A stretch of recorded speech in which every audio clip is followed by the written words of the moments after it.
Thank you, Brooke. Good morning, everyone, or greetings, depending on whatever time zone you are in the world. Brooke, is my screen sharing correctly? Okay, good. Yes. And thank you for that crisp and great introduction. I am a dual trained scholar. Quite a bit of my scholarship is in forested ecosystem, both forests and forested ecosystems, and in sustainable business realm. So when Brooke and I initially talked about today's talk, I proposed this rather ambitious title, The Evolving Nature of Business Nature Scholarship. Later realized that it could be a little too much for a 20-minute conversation. And also opportunistically, in the meantime, a paper came out. So I will, counterintuitive to the idea of nature, I would rather operate reductively and reduce this large title into talking about this paper, thinking with not just about nature, reimagining the business nature relationship that we recently published in Business and Society with my wonderful co-authors, Fred Dahlman, Celine Loach, and Simon Peck. So this is the paper I will be presenting, and of course we still continue to think that we have more questions about the papers than we really think that we have given answers through it. So it would be lovely to hear what people think and if there are any questions going forward. And thanks again, Brooke and Madison and everyone at Montana State for this wonderful invitations.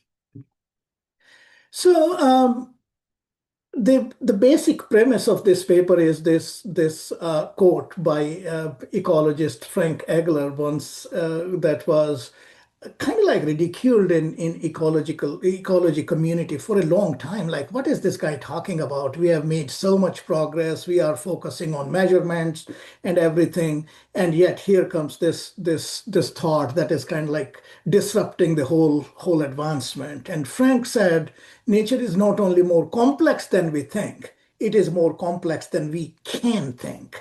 And that challenges a lot of scholarly work also in the field. It takes the agency away not only from those who are managers of natures or who pretend to be managers of natures, but also the scholars who aspire to study nature. That if we cannot even understand it, then how would we study it? So in that sense, it was a very disruptive quote at that time. But we have seen a little bit more acceptance of it going forward, particularly in the US. And I would not to make the conversation political in any sense at all, but during the last White House administration, we saw quite a bit of influence of this thinking in the United States. Lots of initiatives were launched that were about plurality, ontological and epistemological plurality around nature. And so in that sense, today's panel is actually quite timely also of the reminder of these 4 years that we have had here in the United States, shaping a particular trajectory of nature-related scholarship. But in the context of business, when Fred and Simon and Celine and I started to talk, we thought that management research equates nature with these, direct impact categories or discrete impact categories, direct or indirect, whether it is water, the wonderful work that I know is happening at Michigan that Brooke is leading, or carbon, quite a bit of work has happened in climate change and all of that, or biodiversity, some of which I have done as well. These are all ultimately coming down to one issue. We can measure, we can manage, and we can discretely quantify where is the corporate impact, which is quite understandable and aligned with how businesses and business scholarship advances. But one key issue with this framing is that nature is stripped of the broader meaning that it underlines or it encompasses. Metrics, of course, render and make nature legible, but they strip out the interdependence among those variables. Not only that, but also variables that are yet to be captured. Vitality, like soil strength, and not soil strength in a soil scientist sense, but more in a relational sense also, how people relate with it, how communities relate with nature and all that. And another critical question that we faced as we were going through the literature here is that business scholarship talks about natural environment and nature. Most of our literature, meaning corporate sustainability literature, is around that, but business scholarship has never paused to ask the question, what is actually meant by nature? And so some of the paper is addressing that issue, that nature is not one thing. And so we provide this conceptual paper as to how nature is understood across tradition. So the Western mechanistic tradition, which is essentially the backbone, the spine of most of the sustainability literature that we have seen, including corporate sustainability literature, is that nature is an inert matter external to humans, amenable to control, and so kind of like this anthropocentric separation between humans and nature is at the foundation of it. Then the Judeo-Christian stewardship literature, and I'm not trying to say that they are better or hierarchical in any way, but just distinct ways of looking at nature. It speaks a little bit to the relational responsibility. Thinks about, no, humans have the agency. We could be stewards of nature. We can take care of nature.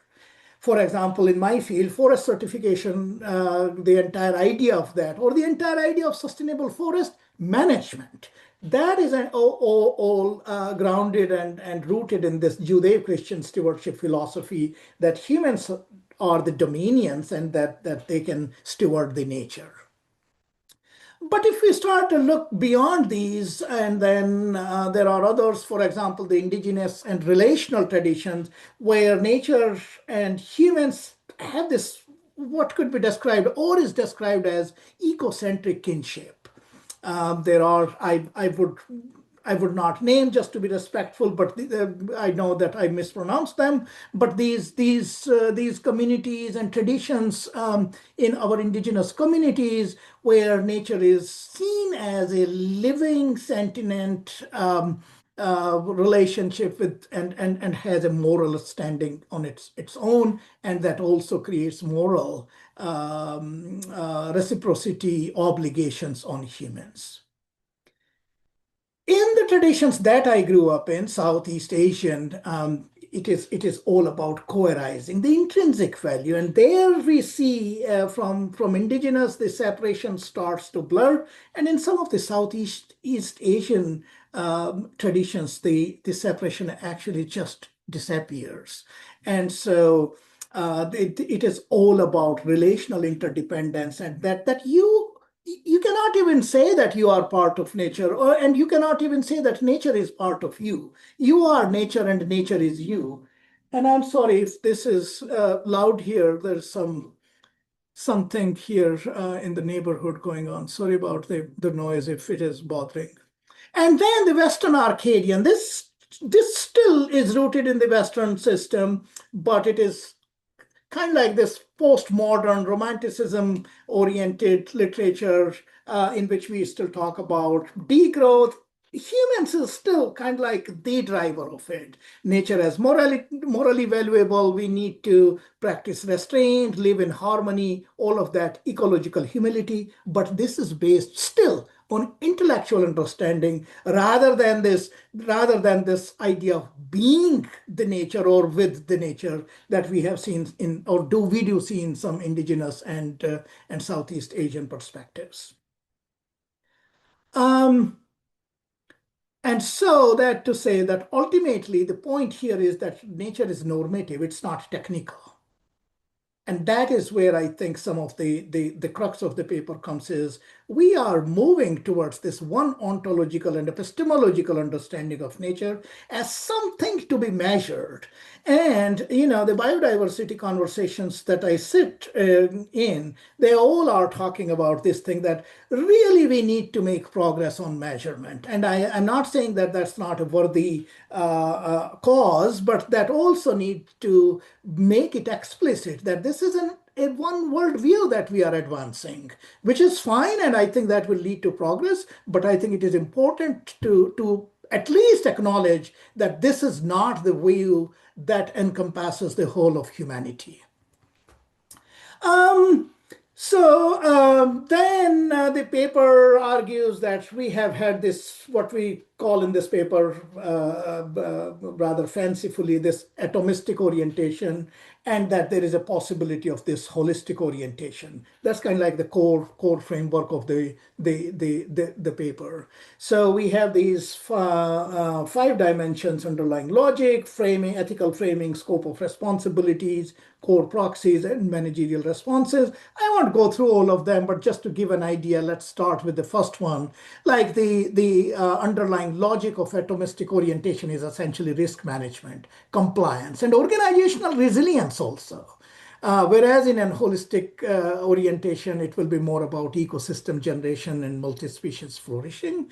And let's go to the last one then. For example, managerial responses in one could be technological innovation, carbon offsetting, conservation initiatives, all these good things that we do. But in holistic orientation, we would be talking about systems transformation. Oops. The transformation that Sandra Waddock, for example, talks about. I don't know if you are familiar with her work, but if you are not, you should be. And then indigenous co-governance, some of the work that Domenico and their team comes closer from their polycentric work initiatives, and of course regeneration. And there are of course these others in dimensions in which there are marked differences. I know time is limited, so I will present this one also with brevity. So essentially, the paper says that holistic orientation could be understood in these three broad categories. One is the worldview. That is about reimagining the nature of the firm. Like, what is the purpose of the firm? Those kind of questions could be put under this basket. Then there is the governance basket that is about reconfiguration of accountability and structures in organizations and how that can push the field forward. I don't know about forward, the push the field. It's not even clear to me anymore whether it is pushing forward or pushing backward, but ultimately making progress. It's not about one direction. And then finally, the operations, and that is about enacting holistic business nature relationships. And so in the first one, we have these relational ontologies, life-centered firm purpose, in the governance, nature as director slash stakeholder, those kind of research streams, nature focused financing, alternative organizational forms, and things like that. And in the operations, some bioregional and place-based measures and models, regenerative design principles, socio-ecological capabilities. And one caveat I would like to quickly make here is that these as I said, groupings or baskets are not mutually exclusive. One could easily make an argument that some of what is under operations could actually be worldviews. So it's a mismatch, as should be the mismatch picture in any endeavor around understanding nature, or at least how I understand it. Okay, so quickly, what would the, oops, I should move this here. So then the worldview category, reimagining the nature of the firm. Paradigmatic shift here is that organizations are not just influenced by ecosystems, they are part of them. So seeing organizational as embedded there, the work that we have seen earlier by Gail Whiteman and others in her co-authors. and then moving away from ontology of separation to ecological embeddedness as constitute of firms and firms-nature relationship. The research questions that could emanate from these, and this is of course not an exhaustive list, theorize ecological embeddedness as a property shaping identity and purpose, elaborate ecological legitimacy as a biophysical process, and develop relationship-based theory of value creation, accounting, of course, for ecological regeneration. And again, these are just indicative. There could be whole new world of possibilities there. In the governance, as I mentioned before, nature as director or a stakeholder, this work has been going on in multiple ways, both scholarly as well as in some practical realms. We have seen that nature is being quote unquote been appointed as director, and elsewhere we have seen that the nature as a stakeholder has been even given some legal has been enacted legally in some parts of the world. And then there are these alternative organizational forms, cooperatives are being formed, steward ownership, stakeholder firms, all of those kind of things. But the bigger issue that I think needs reflection in this realm is this nature-focused finance. We hear all the time that there is this funding gap, and then biodiversity credits, bonds, blended finance, all of these new novel innovative instruments coming out, which is good, but we also need to be thinking about that what are its ultimate implications on the ontology of nature as understood by many in many parts of the world, particularly eco-colonialism as some have characterized it. So the research need then is which governance arrangement best represent nature's interest across jurisdictions and industries. And it becomes particularly salient in land-based sectors and also sea-based sectors. And in the operations realm, the regen agriculture, biomimicry design, all of these are the ones. And I know I am about to run out of time, so I will just keep going rather quickly. This is where I feel like that some of our reflection could go. And this I'm just giving as a prompt for us to reflect as I'm finishing up or about to finish this up. First is this, does this atomistic versus holistic distinction, this resonate with your own research? And what is the meaning of this work in terms of where your scholarship is going? I know there are several early career scholars here, so for them I would urge to start thinking about these things, particularly as corporate sustainability literature has been and continues to be a little exclusionary in the sense that it is dominated by these Western paradigm. Where does your work sit? And does that matter? And so an explicit assumption around that will be probably useful. If it does not, that's totally fine, but just be honest about what you are contributing to is important. And sometimes I think about what would it ultimately mean? Is it even achievable by firms, our academic journals, or even MBA programs where all of these practical things are taught, or there is appetite to be taught, or would it require dismantling them? Are we talking about these utopian ideas then? And then the question will emerge is, should we not be talking about utopian, quote unquote, utopian ideas? How will we get to those transformations that some of our field leading scholars are urging us to?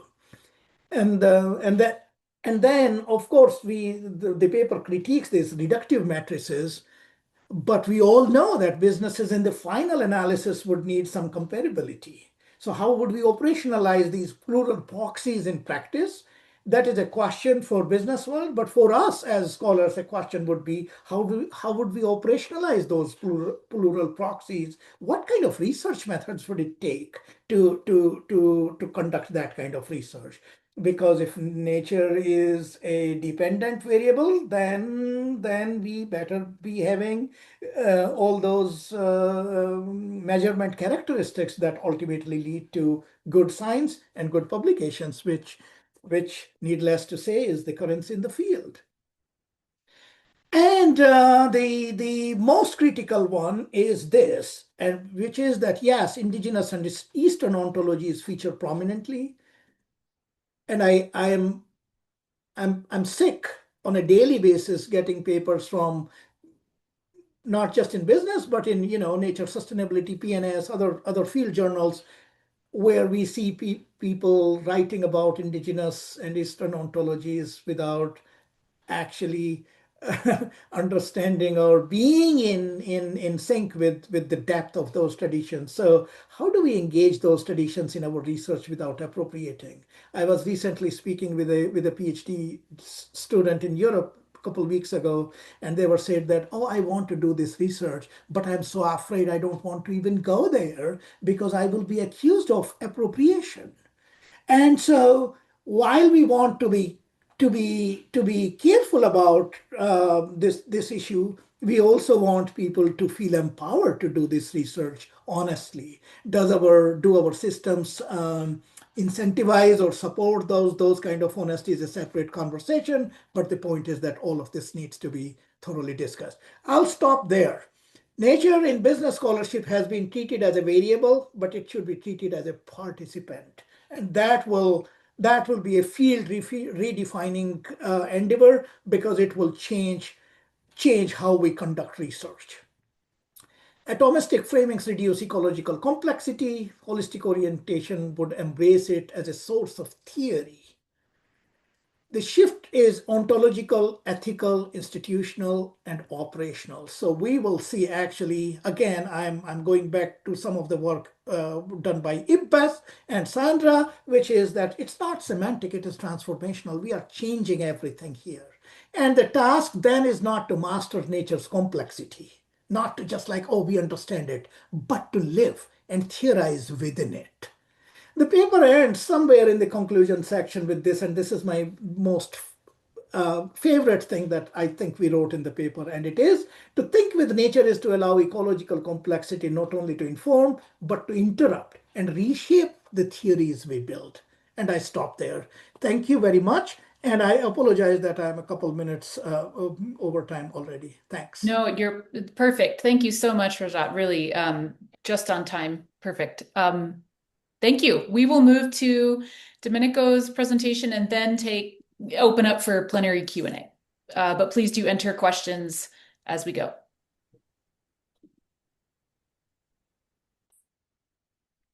Should I already share my screen? Yes, please. Here we go. Share. Hi, everyone. Let me see, continue to share. Can you see my screen now? Can you see a presentation? Excellent. So hi, everyone. Good morning, afternoon, or evening, wherever you are. Greetings from Montpellier, south of France. Thank you so much to Brooke and Madison for organizing this and inviting me, and great to hear from Rajat. I was following his presentation interestingly, and maybe this paper that we have developed with Stefano Pascucci probably has a tacit assumption of being probably it comes from a tradition of anthropocentrism, to be frank, with the intention, perhaps hidden, of going towards relational responsibility and interdependence. So thank you so much for presenting this, Rajat. Really fascinating also to put this our own work into perspective.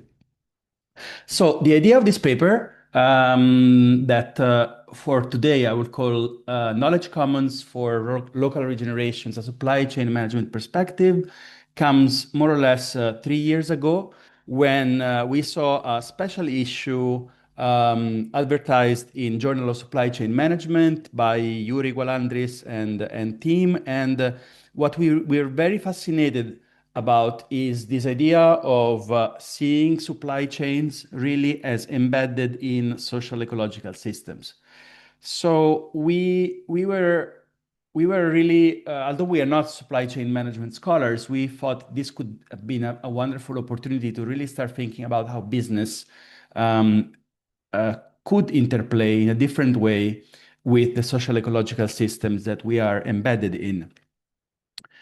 So The problem that we want to tackle, both at a societal level and knowledge level, let's say of scientific production, is that what we know from the literature on regeneration and, of course, also on planetary boundaries and our social foundation, I'm referring to the donuts model, for example, is that biophysical and social cycles are currently out of balance across multiple scales. So we can see it locally, we can see it regionally, and we can see it globally in multiple ways. Of course, at a global level, we see it from the planetary boundaries framework.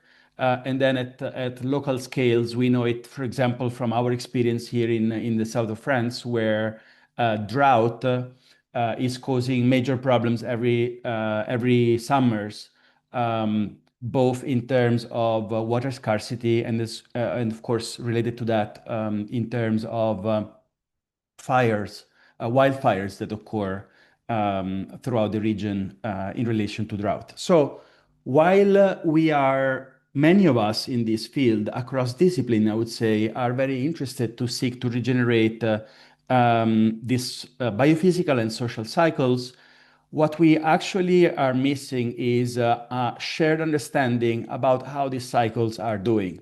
So usually when we have a little bit more time to present this paper than today, we do a little game with those in the room, which is asking, how do you know, for example, how your aquifers in your surroundings are currently doing?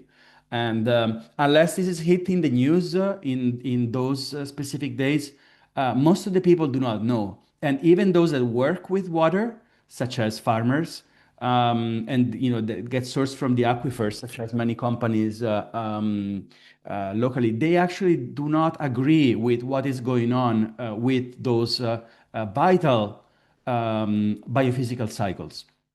So the question that we want to address, not just in this paper, but we hope as a research community more broadly in the years to come, is how can and how should we collectively organize to organize knowledge about these biophysical and social cycles to make sense and act upon them.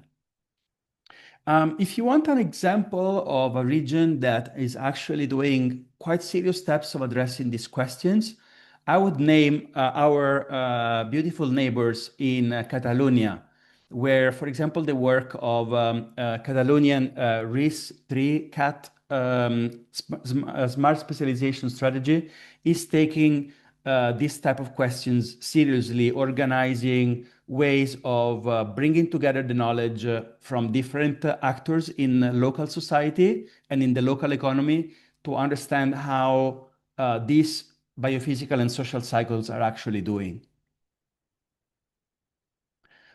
So from that starting point, and then with the excuse, I would say, of this special issue in general supply chain management, we started to theorize, right? And ultimately, you will see this is it's a conceptual paper, but we use a bunch of illustrations to really try to make it more lively. So the first block of the literature that we were fascinated to use, like let's say our entry point, was the idea of regeneration. The way Yuri Gualandris in Ontario has defined it in their, let's say, essay published in at the end of 2024 has to do with reciprocity, proportionality. So basically, these are quite intuitive. When we do business, regenerative business, we want to really take as much as we are, giving back to the cycles as much as we are taking. And then we want to do that proportionally. So the more we take, the more we should give back in the moments where these biophysical and social cycles need it.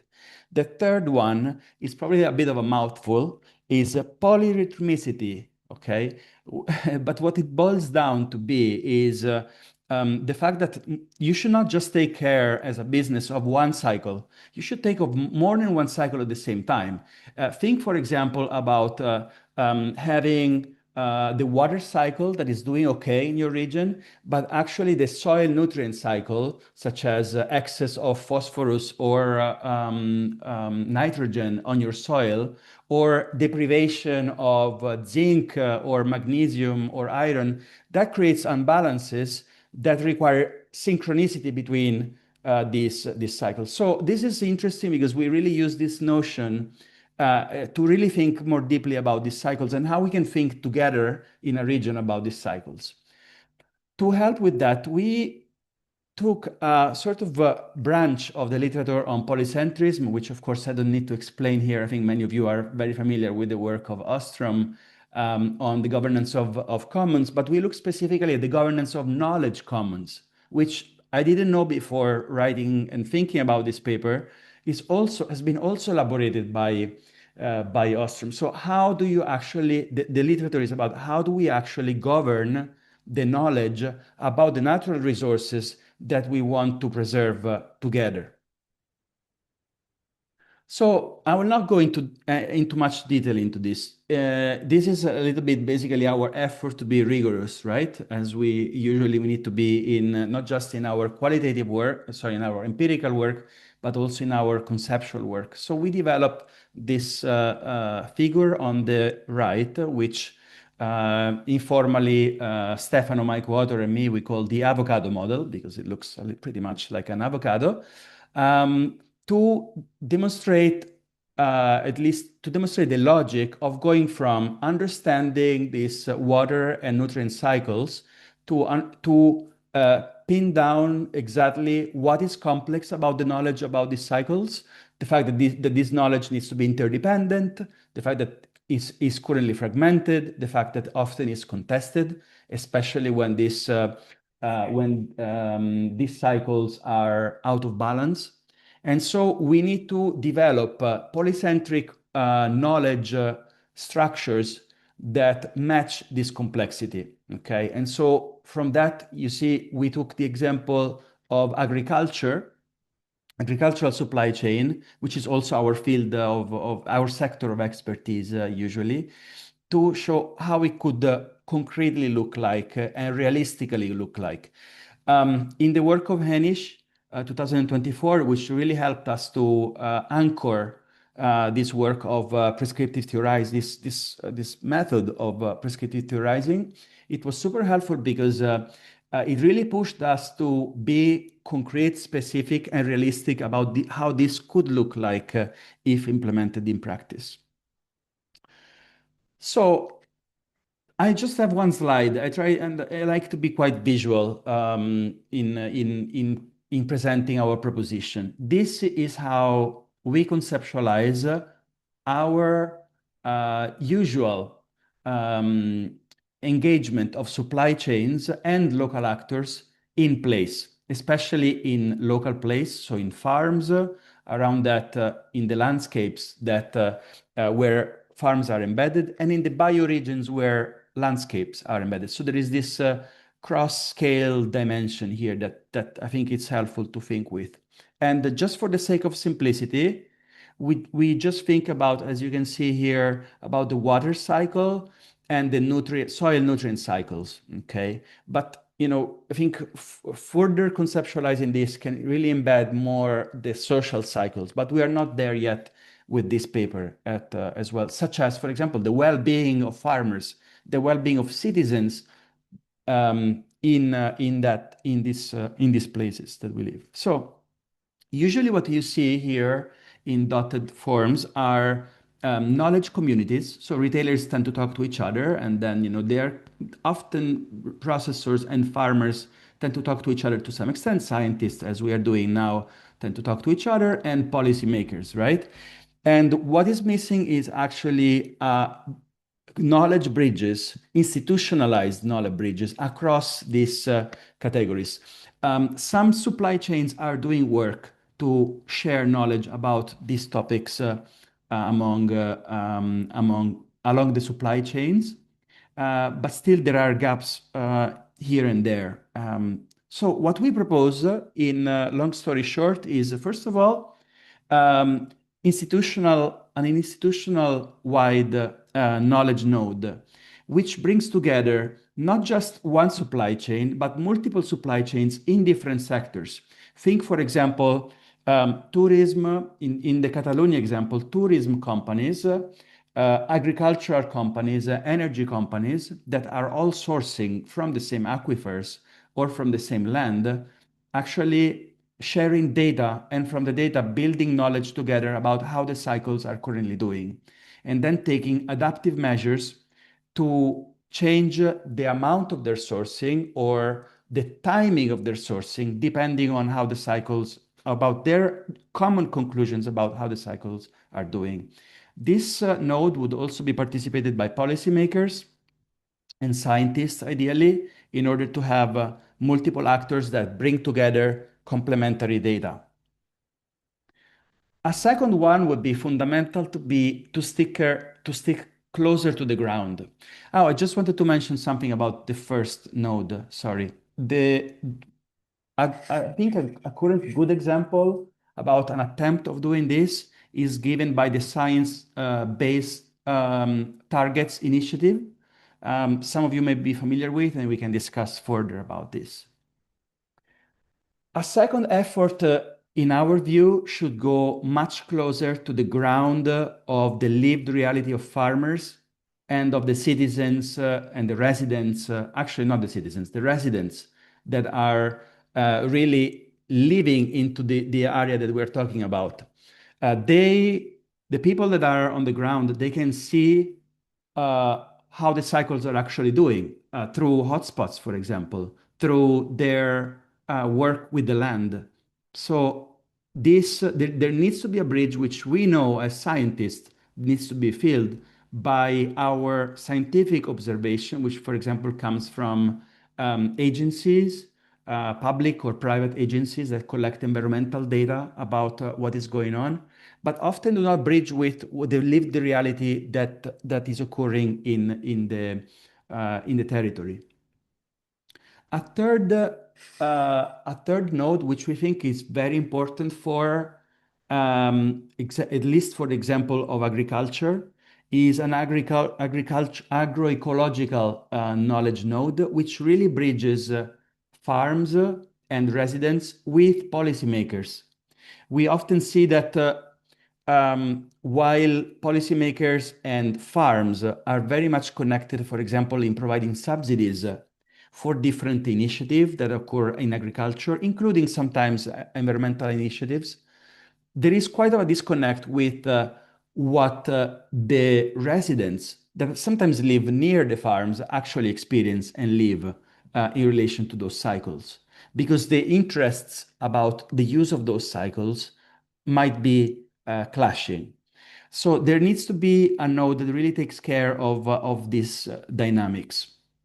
And finally, the fourth one, we believe in times like today are very important, needs to be closer to consumption. And so also retail and policymakers that take care of food policies and health policies. Because the affordability of food, for example, in this example, is important, and we cannot consider these cycles without considering the consumption side. So, long story short, we published the paper, so it's with a slightly more mouthful of a paper. You can see it here in the corner. But what we are very interested to do next with this idea is actually developing a sort of canvas, like a tool that local actors can use in place in order to develop these knowledge commons. Because actually, the way we understand prescriptive theorizing is that, well, if it's true that we have developed a realistic enough tool, then somebody should actually use it, right? So we hope to develop this canvas, actually have it, I will not present it now, but if you're curious, we have the 1.0 version of this canvas, and hopefully this will help us to expand our network of territories and, using some of systems co-design and field experiments to develop some of this work in places. I will stop here. Thank you so much. Thank you so much. Very interesting work. I have questions, and I will not ask them first. I'll let the audience ask them first, but I have quite a few questions based on both of the presentations that we just heard in terms of kind of sparking my curiosity. Um, yeah, let's go ahead and maybe Madison, do we have a question in the chat we could start with? And then if you'd like to raise your hand if you have a question, we'll call on you when we're ready. We'll kind of give you some time. Yeah, I'd invite anyone to ask a question in person. I think we had one maybe in the chat from Irina. You're welcome to ask. Otherwise, you might be better coming from you. I'm not quite sure. Oh, hi. Sorry. I was just interested in cycles. You said, Domenico, thank you for your presentation. Cycles, cycles, cycles. And I was thinking about adaptive cycles and panicky theory. I remember Ostrom was mentioned, she was mentioned many times there for business perspectives. So is it like panicky? Like you see no hierarchy, but for me, at the end, it was more knowledge management, but very insightful. And your graphs, you can just watch them and just think into them deeper. Thank you. So what are our cycles? Thank you so much. Should we do this? Should we take some questions and or one more? Yeah, I don't have any other ones in the chat right now. So Brooke, feel free to ask some of yours Okay, while cool. and then unmute yourself, folks in the audience, if you'd like to ask a question, or you can drop it in the chat and I can read it for you. Yeah. So I guess I was curious, well, for both of your presentations, really now, just in thinking through Rajat's paper, we talk a lot about in our field about needing interdisciplinary collaborations between organizations, scholars, and natural scientists to really push sustainability research forward. But both of your papers have now made me think maybe we need a third or fourth dimension in there as well. Maybe there's a methodological, dimension that we need. And then maybe there's a worldview, or maybe there's an institutional perspective, or so I'm just curious what you think about kind of a more than just, what does interdisciplinary really mean, I guess, is what I'm asking. Yeah, thank you. Thank you, Brooke. From my perspective, this idea that there are natural scientists that are all thinking in one way, I think in this realm is not all that useful. So, for example, just in the department that I am in, we have people who think about and cutting edge scientists on doing work on biodiversity. And then there are people who are saying that actually biodiversity is a very Western concept, and this is no way to go forward to protect nature, for example. So I think we also need to be mindful of the fact, like what assumptions those natural scientists are coming from, which corner of the field they represent, and are they, let's say, monitoring focused or measurement focused people, or are they looking at challenging the advances of their own field? It's almost like, think about this group sitting here, the work that Domenico just presented. This is one way to look at supply chains. But then there are, of course, traditional supply chain scholars as well. So we have this heterogeneity in natural science world as well. And I would say this to everyone, who is particularly in their early career research, don't think that natural scientists are settled. They are not. These are like falsifiable debates going on in the field. And where do you enter the field is really important. And as much as we think as organizational scholars that we need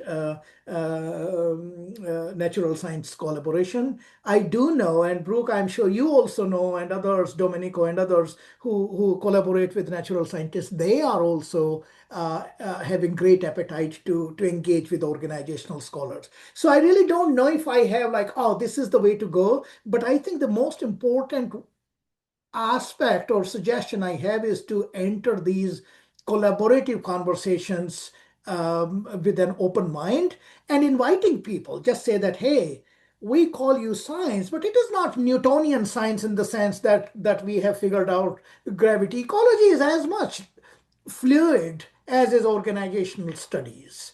People don't know how the nature works. We have these piecemeal studies. In some ways we know, and then there's always this on the other hand study. So I think it is important whenever we are collaborating with people, asking them that if there were to be a natural scientist rebuttal of your work, who would that person be that could present, and have a conversation with them as well. That's how I think it's is useful. I don't know what Domenico thinks of that. Yeah, thanks so much. I think that so part of the reflection I have is that we cannot hide that some of the institutional environments where we live in are much more favorable for interdisciplinarity than others. I mean, I come from my past experiences in institutions where basically when you go get your coffee in your corridor, you can have these wonderful interdisciplinary conversations. And that's, if you are into this work, it's a true blessing, right? And for others, seminars like this is the only opportunity, maybe, in a semester to actually have an interdisciplinary conversation. So it really depends on which institution you sit. Um, to even have availability, access to have these conversations, let alone talking about incentives, right? We are all in institutions that have different they give us different incentives. And I think what I find hope in is that also for those that maybe work in a business school that is like more mainstream, and indeed, as Rajat was saying, look at supply chain or management to core just from a more mainstream anthropocentric, I would say, point of view. There are spaces in journals, in webinars like this one, and others where you can actually have these conversations by being at the same time at the cutting edge of management and organization studies. So this is very hopeful and promising for me. Thank you. It sounds like we need some of the bridge spanning institutions in academia, like what you develop in your paper, Domenico, to create those spaces and guide that knowledge development. We have some, but maybe a few more. And then, Nicholas, I see you have a question. Did you want to unmute yourself, or did you want us to read it? Sure, I can elaborate. I kind of want to change my question a little bit after hearing that response. So thanks for organizing this. This is great, and thanks for your presentations, Rajat and Domenico. Really, really wonderful to hear you explain your papers. I'm curious about whether changing ontology requires us to change empirical methods, because most of our empirical methods come from that Western worldview. So I'm curious what you're thinking about how we measure nature as a DV, is I think what Rajat said. Do we need to actually develop new measures? Can we import measures from these other fields where we're talking about interdisciplinary work? What are you thinking on that issue? And great to hear from you, even though we don't see you, but hope all is well in your part of the world. Oh yes, absolutely. You are really asking a very important question here. Not only we need to first change the research methods, but also the questions we ask. And so that is really important. But yes, absolutely, like the research methods that I could think about where some of the work would need to be changed, for example, is where are people? Where are communities in this research? So this idea that we will come up with a measurement that will objectively somehow capture a phenomena, that I think need to be questioned. And so more longitudinal research, for example, would be critical. And this is something that not just I am saying, but even the ecologists are now converging around one fact, that the snapshot idea that a DV should be something that we kind of like take a snapshot of, or that is under question. So that is why long-term monitoring is the way to conduct meaningful ecological research. But particularly if we are talking about socio-ecological research, then where are people in our field studies? Are we talking to communities, or just relying on some of these variables that have been developed detached of humans? So asking people, for example, just giving you a quick example from India, once I was talking to a group of people who were talking about climate change. And they were not talking about carbon proxies. They were not talking about pollution. They were talking about how the population of frogs disappeared in their ponds. This was their version of climate change. So asking and leveraging these historical and traditional ways of knowing and bringing them into our research design with integrity, with honesty, but also with excitement, rather than like, hey, this is this rather subdued version of science. No, this is at the core of it. So I do think that our research methods will have to be revolutionized in that sense, Nicholas. Yeah, just to add one word on this is, I would say, in my view, at least from a European perspective, we have, I think the quality of data that we have is relatively high. And we also have an abundance of data. What I think we are struggling, which is basically a different way of saying what I understood from Rajat, is that the integration of knowledge from different perspectives about how we're actually doing in our ecological contexts is fragmented to say the least. Often actually is contested. And so that integration is where we should put some work, and we don't know, even often in many regions, we don't even know where to start. And I think this is problematic.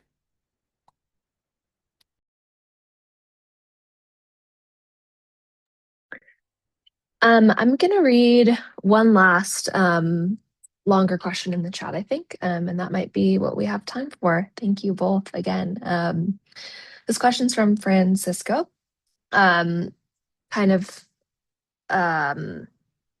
thinking about your presentation, Domenico, thinking interdisciplinary, there has been progress in platforms to incentivize circular economy among companies and across industries.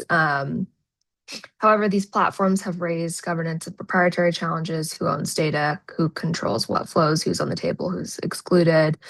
Imagining these knowledge nodes you propose can behave in some way like these platforms. For the sake of argument, what governance issues and proprietary challenges do you see in your proposed nodes? It's a great question, and thanks for reading it, because I cannot multitask. So, Of course. I think that the point. So we made quite of a big table in the paper. So I invite you to give it a look. But I think that the essence of that, we highlight that this is indeed attention. So there is a problem that probably some of the actors may not want to share the data about how much they are supplying, how much they are sourcing from the cycles. Or if they are doing that, they would be very careful around maintaining it within the supply chain. So this is something that needs to be addressed. And so what we elaborate in the paper, what we start to imagine, and then what we want to do also in this canvas that we want to develop, is to really think about what could be the legal, contractual, but also social dynamics around sharing that important information, because that, of course, is vital for the businesses that procure, but also for the citizens and the residents that are in that place. So there needs to be a compromise that needs to be made, and probably we don't want what we did in the paper. We did not want to impose a certain way of organizing this information and knowledge data. There may be copyright issues and so on. So we think that every region needs to find their own way of engaging with that. So I hope that addresses part of your question.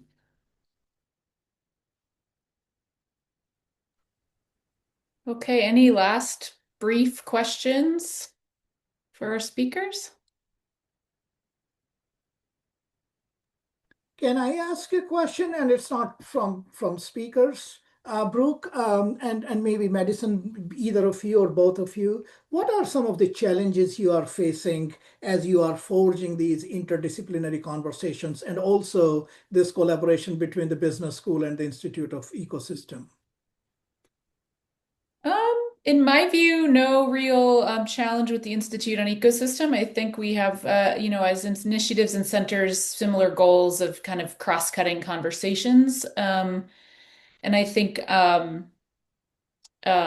collaborator is online right now. So no, but I think that he'll probably agree with me, but just coming from very different perspectives and trainings, and also I'm a qualitative researcher.